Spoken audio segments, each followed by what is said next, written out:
Hola, ¿qué tal? Saludos. Hace tiempo que no hablamos acerca del desempeño de los mercados, el cual ha sido muy bueno, sobre todo las acciones en Nueva York que están en máximos multianuales. Y en esa tesitura me llega a mi correo electrónico, un escrito de parte de Santiago Maggi, donde él dice: cuidado señores, estamos en una burbuja monetaria. Y bueno, y lo demás nos lo va a explicar él, mi querido amigo Santiago Maggi, Managing Partner de Latam Mark, esta firma consultora o asesora de inversiones desde Miami. ¿Cómo estás, Santiago? Un placer estar contigo como siempre, Alberto. Qué bueno. Santiago, por primera vez leí bien, pero por primera vez te sentí pesimista en el mercado. Cauteloso, sí, si quieres podemos decirlo pesimista. Pesimista, yo nunca soy pesimista, ¿no? Por Porque eso si el me mercado va a sorprendí, por caer, eso me hay sorprendí. forma de beneficiarse, pero sí cauteloso, sí, definitivamente. A ver, primero que nada, tú usas el término burbuja monetaria para definir lo que está pasando en Wall Street, esta ganancia tan importante que está teniendo Wall Street? ¿Por qué? El tema de que nosotros llevamos, tú te das cuenta prácticamente, ya llevamos más de un año que las noticias macroeconómicas, los fundamentales macroeconómicos vienen en un desacelere, pronunciadamente en los últimos 6 meses. eh, Y tú ves que cuanto más salen las noticias malas, más suben los mercados, única y exclusivamente porque apuestan a que viene estímulos monetarios. ¿Qué sucede? Los bancos centrales, tomando obviamente el Banco Central Europeo, tomando la Reserva Federal de Estados Unidos, están haciendo un trabajo espectacular, pero no podemos dejar de ver que no son omnipotentes. O sea, si fuera tan simple, nunca hubieran existido recesiones, depresiones, nada de eso. O sea, tenemos que ser, hay como una sensación de decir, mientras los bancos centrales estén aquí y sigan inyectando dinero, estamos bien. Y la prueba lo tiene, te lo dice, lo dijo abiertamente, lo dice tanto Mario Draghi como Ben Bernanke. Y les preocupa, y te lo dicen muchos miembros de la Reserva Federal, o sea, los miembros mismos de la Reserva Federal lo están cada vez más vocales. Entonces no es algo que a mí se me ocurre, es algo que es así. Entonces lamentablemente llevamos más de 3 años con estímulos monetarios y sinceramente la economía no reacciona. Y es un problema, es un tema serio, ¿no? Ahora, dime una cosa, cuando tú hablas de burbuja monetaria, ¿te refieres a lo que está pasando en Estados Unidos o va más allá? Va en el mundo, o sea, lo ves por ejemplo en China. China, las últimas semanas, las noticias económicas salieron bastante más débiles de lo que muchos economistas esperaban. En realidad yo creo que la pregunta más bien era, no fui claro, la pregunta es ¿qué otros mercados junto con Wall Street están subiendo de una manera también tan importante?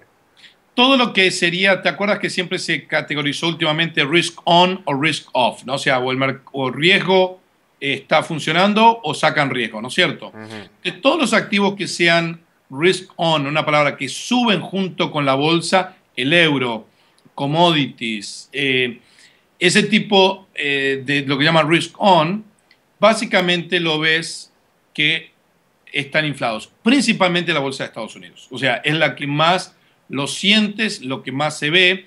Lo vemos como el viernes sale el reporte de desempleo de agosto, muy por debajo de lo que esperaban los economistas y obviamente muy por debajo de lo que es una economía que está expandiéndose o que está, digamos, en una situación sana. Ujú. Y encima de eso redujeron los revisados del mes de julio y de junio para abajo. Ujú. Entonces, de nuevo, y sin embargo la bolsa no cae.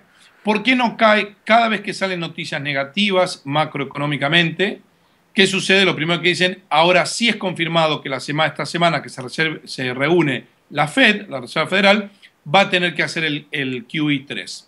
Entonces, obviamente es buena noticia. Entonces, ya no importa, hay una falta de respeto por los macroeconómicos, simple y llanamente porque la Reserva Federal, los bancos centrales, van a seguir inyectando estímulos y liquidez. Bueno, ahora, fíjate, a ver, ¿y cuál es el problema con eso? Es decir, si se tiene la expectativa bastante razonable de que la Reserva Federal va a volver a intervenir, bueno, pues eso es buenas noticias para la economía, ¿no es cierto? Primera pregunta. Segunda Eh, pregunta. sí. Segunda pregunta.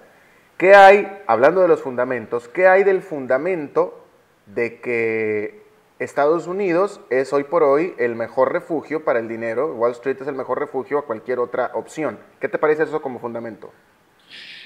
Para, digamos, la primera pregunta, lamentablemente los bancos centrales juegan un papel clave. Primero que nada, juegan un papel clave y pueden solucionar lo que es un problema de liquidez. Pero un banco central no puede solucionar un tema de solvencia. Y la prueba está que llevamos 3 años con estímulos monetarios. O sea, vos piensa lo siguiente. La administración de Obama prácticamente duplicó la deuda de los Estados Unidos. Aumentó en más del 80% la deuda de Estados Unidos en la administración del presidente Barack Obama. La Reserva Federal de Estados Unidos aumentó a 2.5 trillones de dólares su balance de dólares, lo aumentó y bajó las tasas de interés a lo más bajo en la historia de este país. La economía, ¿eso cómo se reflejó en la economía real? En el 2011 la economía de Estados Unidos creció nada más que al 1.9 y tuvo un desempleo de 8.5%. El viernes, este viernes que acaba de pasar, la fuerza laboral en los Estados Unidos está lo más bajo de los últimos 30 años. Pero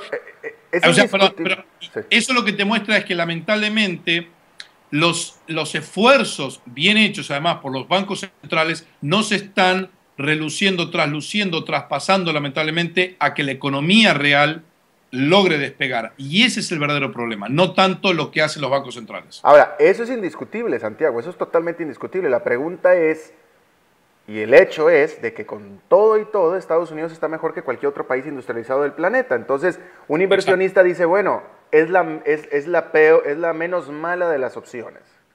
Eso estoy totalmente de acuerdo. O sea, hoy es la menos mala. Ahora, siendo muy sincero, estoy totalmente de acuerdo que es la menos mala y definitivamente es la economía más dinámica, sobre todo si las cosas empiezan a empeorar. A nivel global, Estados Unidos siempre es el que tiene la rapidez por su dinámica, su economía, de salir de los problemas más rápido. Habiendo dicho eso, yo creo que hoy encuentro más valor en Europa. O sea, en realidad casi que vendo Estados Unidos, compro Europa. El problema que tienes es que todavía tenés muchas incertidumbres que no se saben cómo van a terminar, tanto en Estados Unidos por el tema de las elecciones, como en Europa, porque no es solamente que Europa vaya, por decirlo en una frase chabacana, vaya a volar en el aire, o digamos que vayan a patear el tablero y que se vaya a deshacer el euro. Pero tienes un problema muy serio que es la economía. La economía, o sea, lamentablemente, seguimos con el tema de austeridad y vemos cómo le ha afectado al resto del mundo la economía, el bloque europeo, y eso continúa y todavía no se ve nada que pueda reactivar la economía. Todo lo que estamos viendo son cosas de problemas de liquidez de corto plazo, lo cual es mejor que nada, obviamente. Pero ese es el tema, digamos, macroeconómico fundamental que no vemos que reacciona y eso es un poco lo que nos preocupa a nosotros. Y ahora, me pareció que acabas de mencionar y asegurar que de aquí al mediano plazo te gusta más con perspectivas de crecimiento los mercados accionarios de Europa que Estados Unidos. Sí, la verdad que sí. O sea, en el corto plazo, o sea, no en el corto plazo. Yo creo que hoy uno puede encontrar más valor en Europa tal vez que en Estados Unidos. Bueno, ahora, ok. Ya planteaste cuáles son de dónde vienes, ya planteaste dónde vienes, ahora plantéanos a dónde vas, qué es lo que le estás aconsejando tú a tus clientes. Nosotros lo que vemos es, se puede participar en esta subida del mercado con cautela. Obviamente hay un famoso dicho que dice, no, nunca pelees contra la Reserva Federal, ¿no? Dice, don't fight the Fed. Para prueba un botón, vemos los mercados haciendo nuevos saltos, sin importar los fundamentales macroeconómicos, porque la Reserva Federal sigue inyectando liquidez. Lo que pasa es que es como decir, se vuelve un poco el juego, ¿no? de las sillas musicales, ¿no? Como el juego de la silla y la música. Y eso es lo que uno tiene que tener cuidado. Entonces, lo que nosotros estamos viendo es que acá el S&P se va o a 1600, el mercado accionario sube muy fuerte, o estamos viendo el techo. Entonces, lo que nosotros estamos viendo es para los próximos meses, queremos ver que empiece a haber una reactivación en la economía. Entonces, la forma en la que lo manejamos es de una manera defensiva, tal vez. O sea, pero estás diciendo que en este momento el S&P 500 o da un rally o se cae. Sí, pero si se cae creemos que puede haber una caída, no una corrección, puede haber una caída muy fuerte. Y ahora estamos hablando de dos cosas muy distintas. Una cosa es un rally, otra cosa es un desplome. ¿Cuál va a ser la determinante o por qué? ¿Qué va a ser el detonante de una o de otra? El detonante, obviamente, pegarle o llegar a un techo es muy difícil, o sea, es casi imposible y yo sinceramente tengo muchos años haciendo esto y no me molesto tratar de terminar un techo o jugarle o tratar de adivinar al punto exacto de un techo. Yo creo que la determinante va a ser cómo se determinan los próximos 3, 4 meses las variables en Estados Unidos, o sea, las elecciones, el abismo fiscal en Estados Unidos, que ya se van a saber, y tener más claro también las reglas de juego en Europa. Yo creo que esas dos variables son claves y tranquilamente pueden determinar cómo, que vaya a ser que tengamos un rally a 1600 o que haya una caída muy fuerte en los mercados accionarios. Entonces, yo diría que esas son las variables porque en los próximos 3, 4 meses es donde se puede ver que tal vez los fundamentales empiezan a mejorar. Entonces, finalmente se empiecen a traslucir los esfuerzos de los bancos centrales, se empiecen a ver, a traslucir en la economía real. Y eso haría una diferencia inmensa.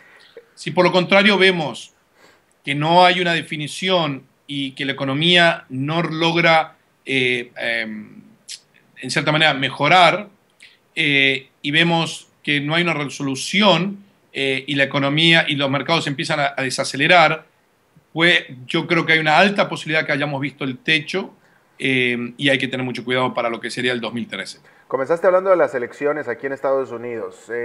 ¿Tú prevés que el mercado vaya a reaccionar de manera diferente dependiendo quién quede en la Casa Blanca? Yo creo que sí, o sea, he sabido...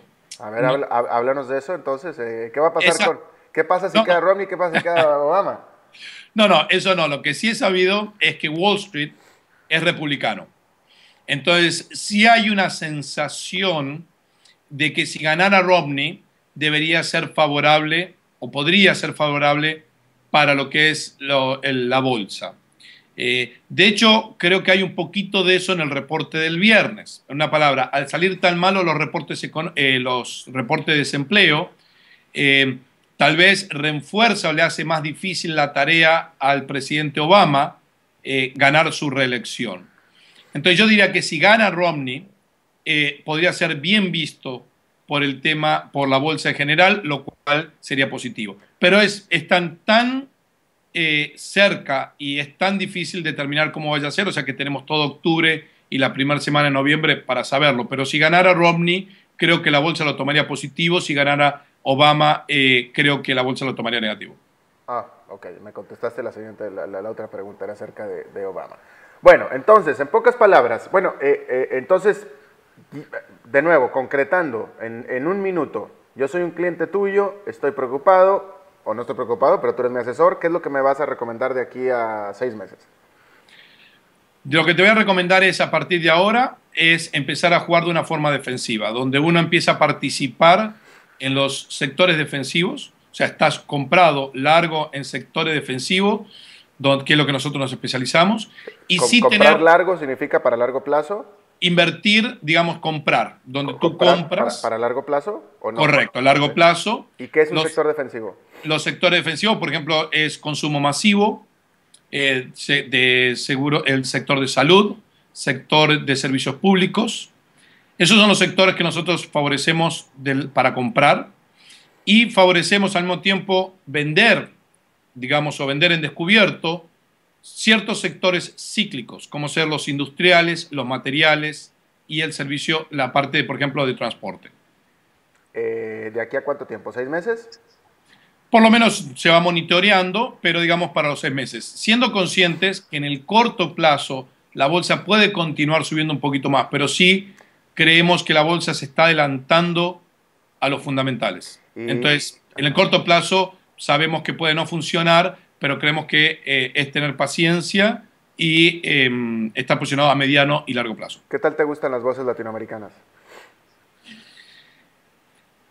Va un poquito, no estoy tan optimista lamentablemente, un poco por la incertidumbre de China. China está pasando por una situación muy peculiar que está, en cierta manera, transformando su economía, donde ya no quiere más, el mismo China ya no quiere más la economía que crecía al 10, 12, 14%.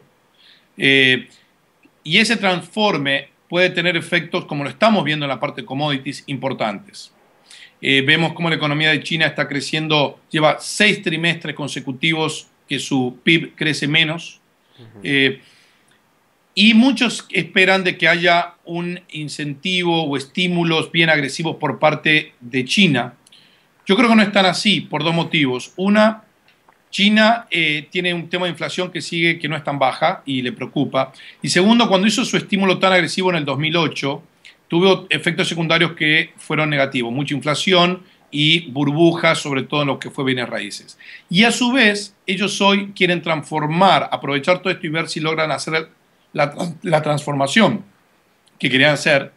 Entonces, por eso que yo no creo que vamos a ver estímulos muy agresivos por parte, obviamente van a hacer algo al respecto, pero no estímulos tan agresivos. Y eso puede poner un poco más de peso en lo que es Latinoamérica. Entonces, en Latinoamérica no es que yo espere un crash, ni mucho menos, sino simplemente que creo que no es que veo que venga una subida fuerte en lo que es Latinoamérica, más que nada por el reflejo de China, ¿no? Claro.